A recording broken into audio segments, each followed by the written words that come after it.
निर्धारित वार्षिक निरीक्षण रोस्टर के अनुसार शनिवार को पुलिस उप महानिरीक्षक बालाघाट जोन मुकेश श्रीवास्तव ने पुलिस लाइन मंडला में परेड व पुलिस सैनिक सम्मेलन का निरीक्षण किया। इस दौरान उन्होंने वाहन शाखा का निरीक्षण कर वहां के रखरखाव की स्थिति का जायजा लेकर संबंधित दिशा निर्देश दिए। सभी शाखाओं के निरीक्षण के बाद आयोजित पुलिस सम्मेलन में उन्होंने बेहतर पुलिसिंग बनाए रखने और अनुशासन के साथ कार्य करने पर जोर दिया। साथ ही पुलिस अधिकारियों और कर्मचारियों की समस्याओं को सुना और उनके समाधान के लिए सुझाव भी दिए। इस अवसर पर बालाघाट जोन के पुलिस उप महानिरीक्षक के साथ मंडला पुलिस अधीक्षक, अतिरिक्त पुलिस अधीक्षक, पुलिस अनुविभागीय अधिकारी, पाली एवं सभी थाना व चौकी प्रभारी सहित अन्य अधिकारी कर्मचारी उपस्थित रहे। नहीं, मैंने जो निरीक्षण किया कल भी मैंने ऑफिस का देखा और आज भी पुलिस लाइन वगैरह में देखा है, तो व्यवस्थाएं बहुत अच्छी हैं। एसपी साहब बहुत अच्छे से इसमें जिले को मेंटेन किए हुए हैं और पुलिस वालों की जो ग्रीवांस है वो भी अच्छे से सुन रहे हैं। यह इन्वेस्टिगेशन का, क्राइम के में कंट्रोल की सभी स्थिति बहुत अच्छी है और नक्सली फ्रंट पे भी एसपी साहब बहुत एक्टिव हैं। तो एक जो कि हमारा एक रूटीन रहता है निरीक्षण, उसमें अगर कहीं कोई और छोटी छोटी कमी रहती तो हम उसकी ओर ध्यान आकर्षित करके और सुधार के लिए इसमें इनको प्रेरित करते हैं। लेकिन मुझे यहाँ के कार्य से बहुत संतोष है। एसपी साहब के करीब 1.5 साल लगभग एसपी साहब और हम लोग साथ में ही आए थे। मैं रेंज में आया था और एसपी साहब जिले में आए थे। इनके समय में बहुत अच्छे से क्राइम कंट्रोल हुआ है, वेलफेयर के बहुत सारे काम हुए और निरंतर अभी एसपी साहब कुछ न कुछ नया उसमें करते जा रहे हैं। निदान की आवश्यकता तो सबसे ज़्यादा है कि उनको एक जो भी नए कानून बने हैं तो उसमें उनको अद्यतन होने में टाइम लगेगा। तो हमारे जैसे यहाँ एक इंस्ट्रक्टर हैं बालरे साहब, वो इनको एसपी साहब के मार्गदर्शन में निरंतर ट्रेनिंग दे रहे हैं, तो वो धीरे से उसमें आत्मसात कर लेंगे, पर बहुत अच्छे से इन्वेस्टिगेशन का स्तर भी बढ़ेगा। दूसरा, इनकी कुछ समस्याएं हैं मकानों की रिपेयर की, तो वो एसपी साहब के नॉलेज में है, तो उसको भी निरंतर इसमें बजट प्राप्त करके रिपेयर कराया जा रहा है। इनको जैसे अभी निचले स्टाफ को 1500-1600 रुपये पेट्रोल का शासन ने स्वीकृत किया है, तो इसमें और बाकी लोगों की समस्या की जैसे ऑफिस स्टाफ है, डीएसपी, इनको भी मिलना चाहिए, तो उस दिशा में भी प्रयास जारी है। नहीं, हमारे यहाँ पे जो भी यहाँ पे स्टाफ आता है प्रदेश में सबसे अच्छा स्टाफ है और यंग स्टाफ है यहाँ पर, और मेरे ख्याल से जो मंडला, बालाघाट और डिंडोरी यहाँ पर और जिलों से ज़्यादा अच्छी तैनाती भी है और बड़े इफिशिएंट लोग यहाँ पे भेजे जाते हैं। तो मुझे तो लगता है कि सभी स्टाफ अच्छा है। इक्के दुक्के सब जगह कुछ थोड़ा बहुत उसमें स्लैकनेस आ जाती है, लेकिन 98% तो काफ़ी अच्छे लोग हैं। मैं इनको यही देना चाहता हूँ पुलिस को कि अपने आप को फिट रखिए, वर्तमान स्थिति से, वर्तमान कानून से अद्यतन रखिए। जो इसमें जैसे आपका डिजिटल अरेस्ट एक नई समस्या आई है, इसमें तो इस बारे में जागरूक रहिए, जनता को जागरूक करिए। ट्रैफिक के संदर्भ में खुद के लिए भी और जनता को भी जागरूक करने की जरूरत है कि हेलमेट लगाएं, स्पीड कम रखें, तो खुद के साथ कैजुअलिटी नहीं होगी, जनता की कैजुअलिटी नहीं होगी। और बाकी अपने परिवार के ऊपर भी ध्यान दें, अपना फाइनेंशियल मैनेजमेंट करें। ये मेरे कुछ बिंदु हैं जो हर जगह मैं अवगत कराता हूँ कि जिसमें आप अपने आप को इतना सेंसिटाइज करेंगे तो अपने साथ साथ अपने परिवार का भी बहुत अच्छे से और विभाग की भी बहुत अच्छे से सेवा कर सकेंगे। रोकने का तो है कि जनता को जागरूक करना कि कोई भी पुलिस ऐसा नहीं होती कि मोबाइल पे सब चीजें आपको बताए कि हमें इसमें फलाना इन्वेस्टिगेशन ऑफिसर हूँ, आप अपना स्टेटमेंट रिकॉर्ड करा दीजिए, हम इसको खत्म कर देंगे। कभी नहीं होता। पुलिस की एक सेट प्रोसेस है, FIR होगी, इन्वेस्टिगेशन होगा। पुलिस वाले पैसा लेके कभी केस खत्म नहीं कर सकते, वो भी ऑनलाइन आपकी रिकॉर्डिंग के आधार पे, इम्पॉसिबल। तो अगर इस तरह की कोई बातें कर रहा है तो जनता को समझना चाहिए कि सब ये फ्रॉड है।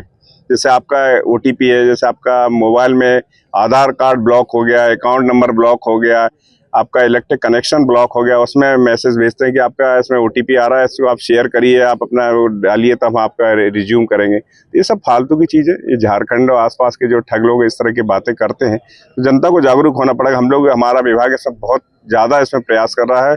मैं आप लोगों के माध्यम से भी अपील कर रहा हूँ कि जनता इसमें जागरूक रहे, इस तरह की चीटर्स की बातों में कभी ना आए, और कोई समस्या आती है तो इमीडिएटली पुलिस को करे। कई बार इसमें आपका ऑफ सीन दिखा के भी लोगों को ब्लैकमेल करते हैं और इसमें बाद में फिर उनसे पैसे वसूल करते हैं। इसमें भी कई केसेस हुए हैं।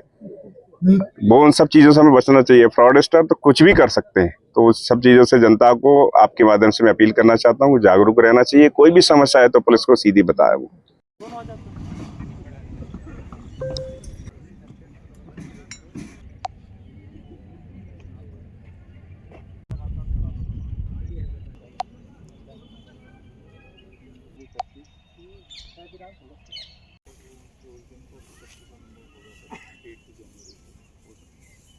क्या एवरेज दे रही है? तो 5 के ऊपर का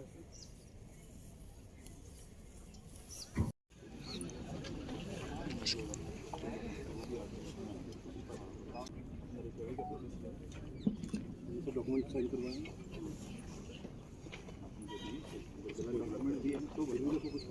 तुमने कहाँ करे? और ये कहाँ है तुम्हारा टायर? कहाँ दिखा? निकाल, कहाँ निकाला?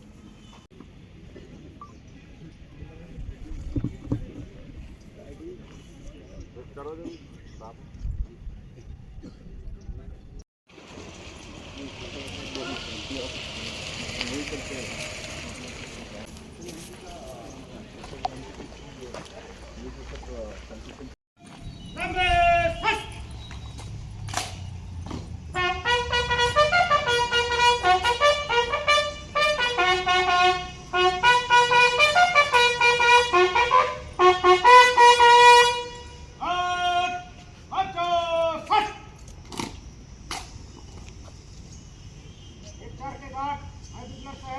आपके लिए खर्चे तैयार है सामान।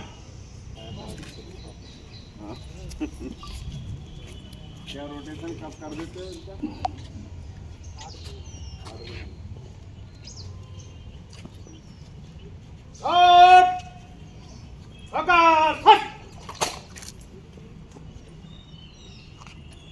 संतरी खड़ा रहेगा।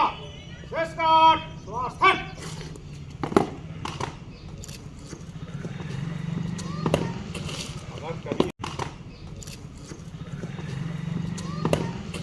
अगर कभी एकदम अटैक हो जाता है तो कैसे पोजीशन लोगे? लाइन पे मान लो 2-3 आदमी घुस के फायर कर रहे हैं तो कैसे पोजीशन लोगे? कहाँ जाओगे? कहाँ करके दिखाओ एक बार फटाक। तंत्र की कार्रवाई, तंत्र की कार्रवाई। गार्ड होशियार, गार्ड होशियार, गार्ड होशियार। गार्ड तुम कहाँ गए? रेगुलर खड़े ही हैं। हटो हटो।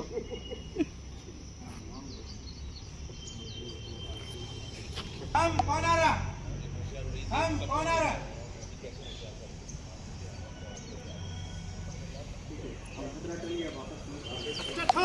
बंद।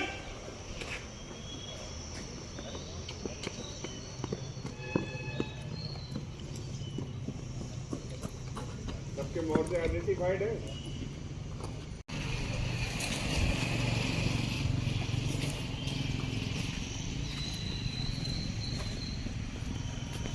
और पत्रकार बंधु, एक परंपरा होती है हमारे विभाग में, जब वार्षिक निरीक्षण होता है तो सभी आरक्षक से लेकर अधिकारी तक सभी लोग पुलिस अधिकारियों से आपस में मिलजुल करें, अपनी बातें रखें और जो भी आपकी समस्याएं हैं, जो आपको लग रहा है कि आप अपनी सर्विस करने में कहीं ना कहीं आपको लग रहा है कि यहाँ पर ये चीज़ कमी है, तो वो अपनी बात रख सकते हैं। इसी संबंध में सैनिक सम्मेलन आयोजित किया जाता है।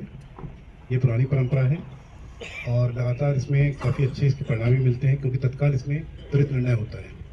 तो आज के इस कार्यक्रम में जितने लोग भी आरक्षक से लेकर सभी अधिकारीगण हैं, अपनी जो भी उनकी ग्रीवांस हैं, गुजारिश है, वो यहाँ सामने रख सकते हैं। इसके साथ ही जो भी आपको ऐसा लगता है कि जो नवाचार किया गया है, जो कार्रवाइयों से विभाग को एक अच्छी उपलब्धि मिली है, वो भी बात रख सकते हैं। और जो भी चाहते हैं कि हमारे विभाग में अन्य कुछ परिवर्तन हो, जो कि अन्य जिलों में कुछ प्रैक्टिस चल रही है, हमारे जिले में नहीं चल पा रही है, आपके दिमाग में कोई ऐसी बात है, तो वह भी बात अपनी सार्वजनिक भाषा में, शब्दों में और हमारे भाषा में अपनी रख सकते हैं। Thank you. धन्यवाद सर। मैं आदरणीय पुलिस अधीक्षक महोदय से अनुरोध करता हूं कि वो हमें इस कार्यक्रम में मार्गदर्शन दें। सर, आज के कार्यक्रम में उपस्थित डीआईजी सर, एडिशनल एसपी साहब, और साथ ही सर के आने की वजह से हमें एक ऊर्जा का संचार हुआ और कई चीज़ें जो हम लोग रेगुलर वे में नहीं करते हैं, आज हमें करने का मौका मिला, कुछ सीखने का मौका मिला।